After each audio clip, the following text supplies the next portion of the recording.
Hey guys, how's everyone doing? This is Sir Jedi Sentinel, and welcome back to Sentinel Vlogs? Reviews? I don't know what to call this, so I'll just put it in both playlists. Anyway, now that we've finished countermeasures, it's time to do the ranking.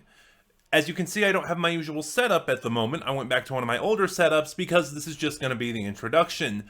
For this project, for this ranking, I am just going to provide still images with narration over them because this is going to be a huge project, and just doing it that way, it gives me more time to record the segments rather than trying to have to do it all at once in the same day and do it all as one video. So anyway, and a couple other things, as always, everything presented is my own opinion, and this is going to be two videos because I am ranking every story in this series. So countermeasures ran for the original series and then the new countermeasures. The series has a total of 6 4-story box sets plus 4 individual stories. That gives us a total of 28 stories. And if we combined multi-part stories and count them as one story, which I am, that only knocks it down to 24 stories. I repeat, this is going to be a huge project. So, on top of having to rank 24 stories and, along with the doing this as narration over still images, this is going to be 2 videos. This first video will be my ranking of stories 24 to 13, and then part 2 will be stories 12 to 1. I already said everything presented is my own opinion. If you disagree, please speak up in the comments. So really, without further ado, let's just dive right in and get started with... So kicking us off at the bottom of the list, number 24, what I find to be the weakest story in the entire Countermeasures series, The Phoenix Strain from the new Countermeasures Series 1. There's just nothing much to say. I've said it all in my video. Overall, the new Countermeasures Series 1 is the weakest story in the range. I personally feel that Countermeasures never truly gets bad. There's no bad stories. But at its worst, the stories tend to get very samey, very mundane, very formulaic. By the way, just a word of warning, as I'm doing these unscripted, you might hear those words a lot as I try to describe these weaker stories. But the Phoenix Strain is really the most mundane of those. It's so by the numbers, and there's just it's a dull listen. There's really nothing more to say. Number 23, Troubled Waters from the new Countermeasures Series 1. My big issue with Troubled Waters, again also falling into being very samey and very mundane, is the failure of the sound design. This story is meant to be a submarine thriller, and yet the sound design doesn't lend itself to being one. As I said in my review of this story, am I going to be saying as I said a lot as well? Never mind. But anyway, as I was saying, one of the points I made when I reviewed this story in the new Countermeasure Series 1 review is that you don't get that sense of claustrophobia you should be getting from a submarine thriller, these tight, enclosed spaces. You have Toby explaining the condition these missing sailors they're looking for would have been in, and the sound design doesn't lend itself to that. You never really get this sense of them being in this enclosed space. Also, the second half of the story is just really bizarre. It builds up to a twist that I don't think the story quite earns, and it feels very out of place with what the first half of the story was trying to be.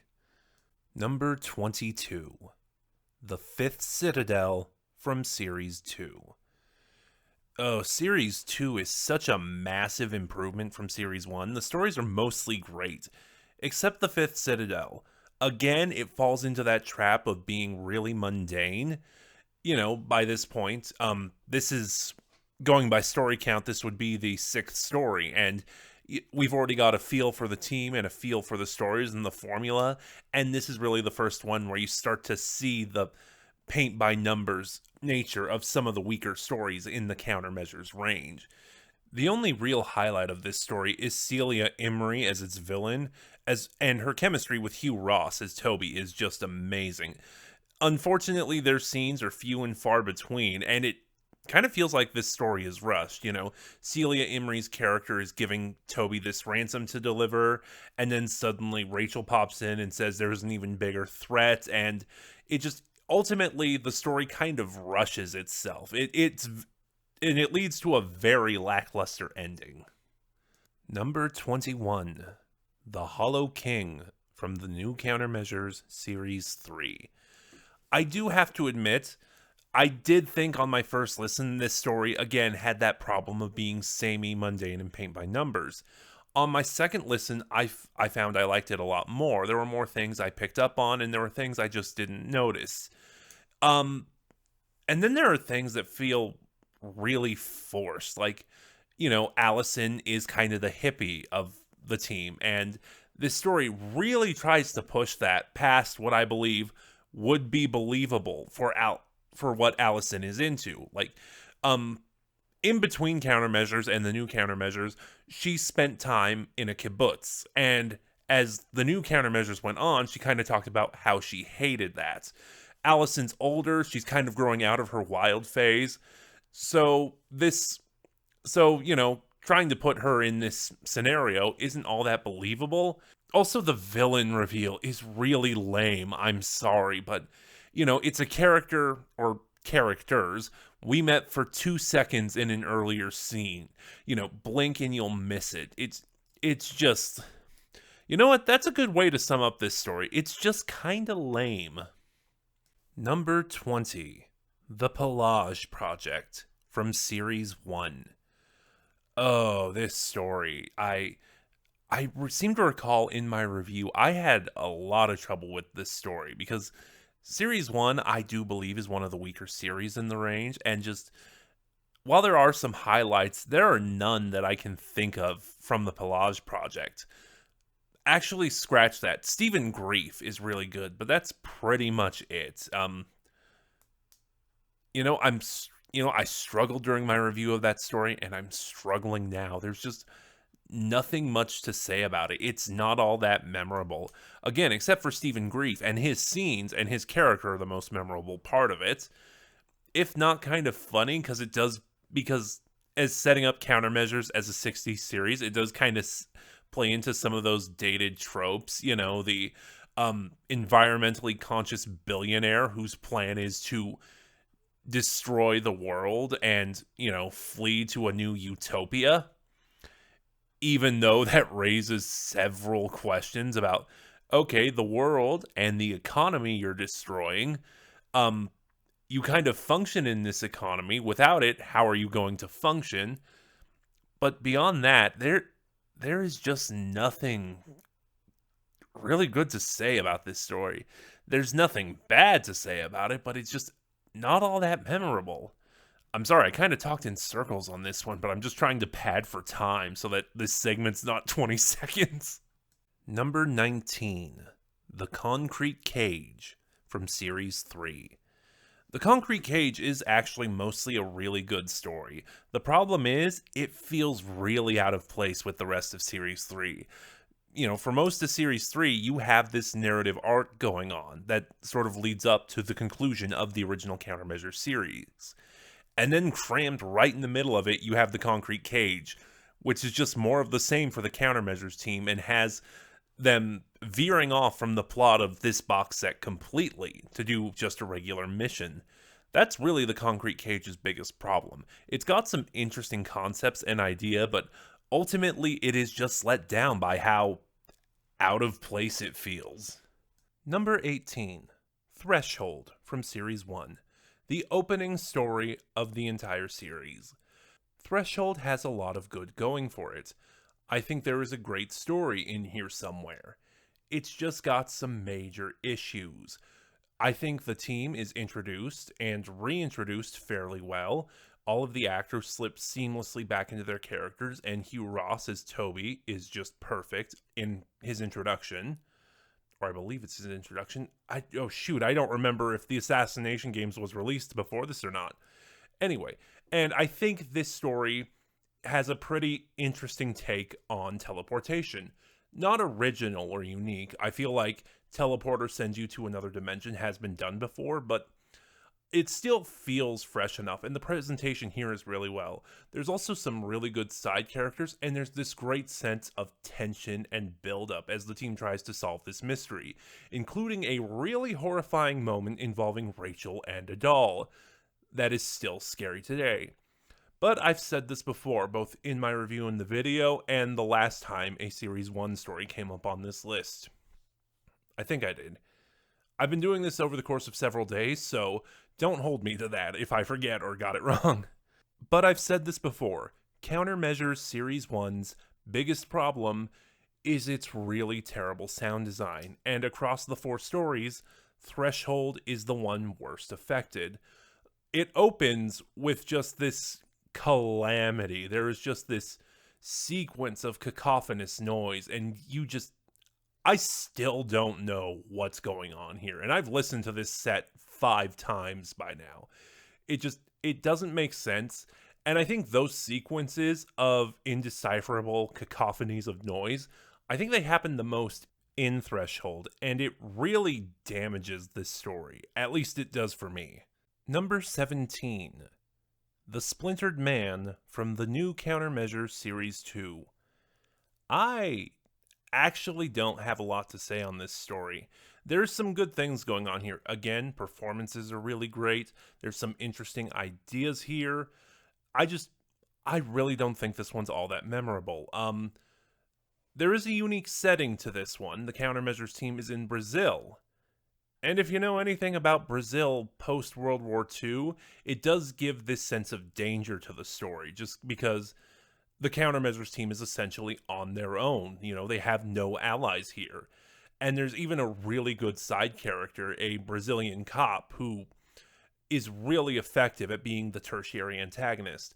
This story also kind of plays with cloning, another popular sci-fi concept that Countermeasures puts its own unique spin on.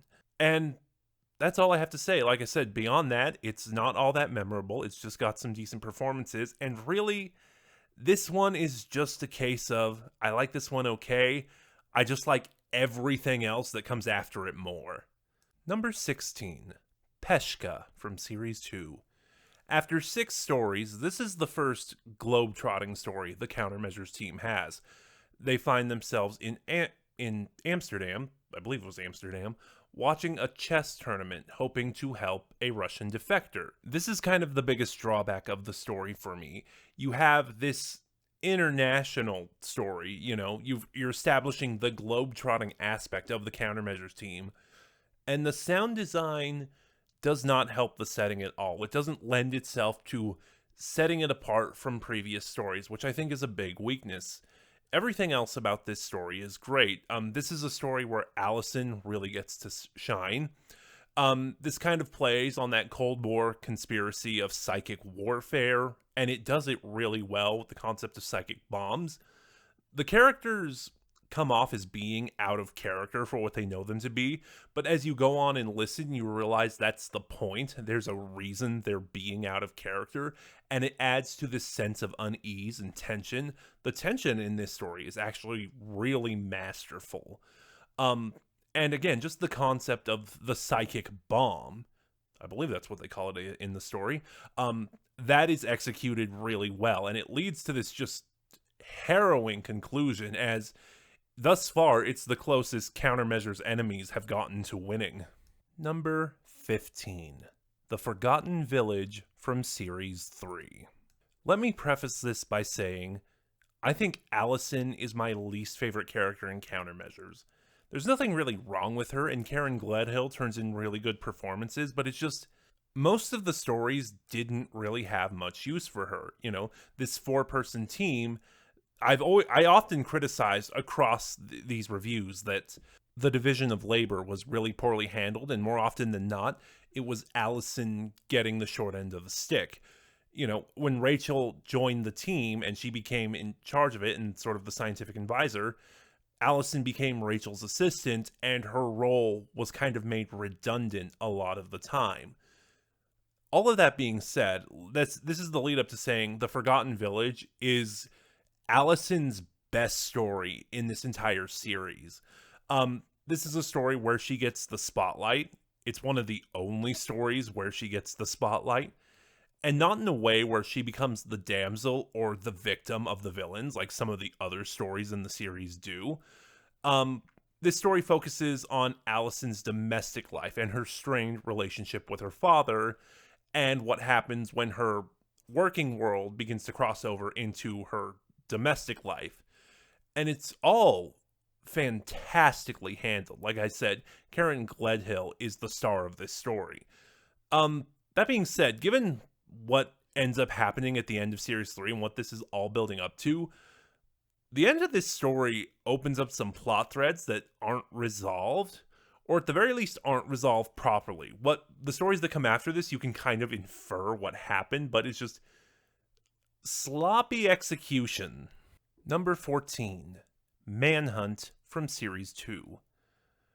Oh god, I'm kind of nervous that this story ranked as high as it did, because it's really problematic in hindsight.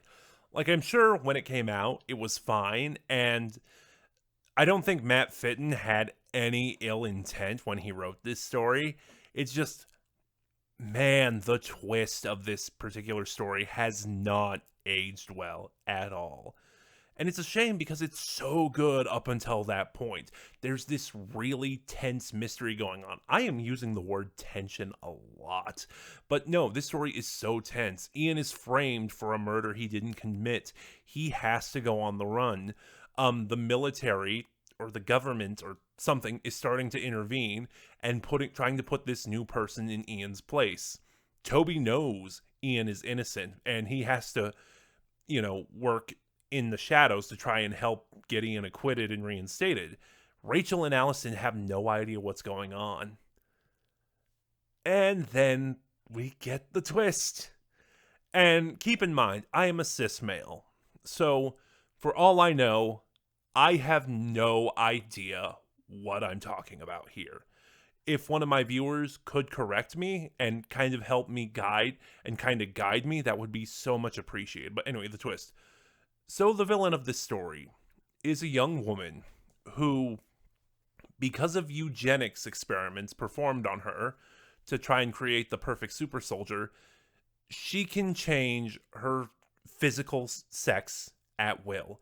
She constantly switches between man and woman to get what she needs done. And just given that she is the villain and some of the stuff she's going through and some of the stuff she's trying to do and some of her motivations, this is incredibly transphobic.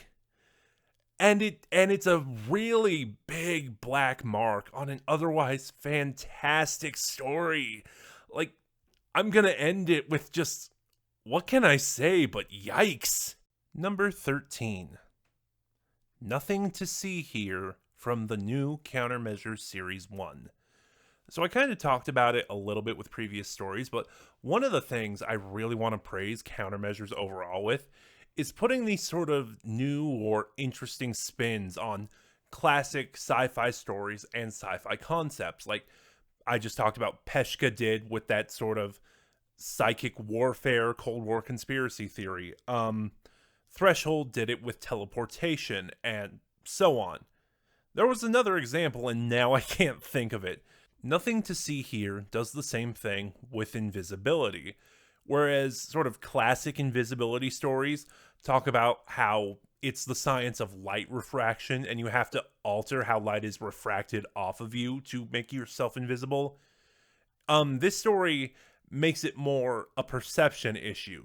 The mad scientist in this story is creating invisibility with a device that affects mental perception. And I always found that really interesting. Ian goes undercover in this story to try and rub elbows with the villains to stop them, and he is just in an incredibly perilous situation. Simon Williams, I think, gives his best performance in the entire series in this story. This is also the first globe-trotting story, I feel. There's other globe-trotting stories later after this, where you really feel the difference in location.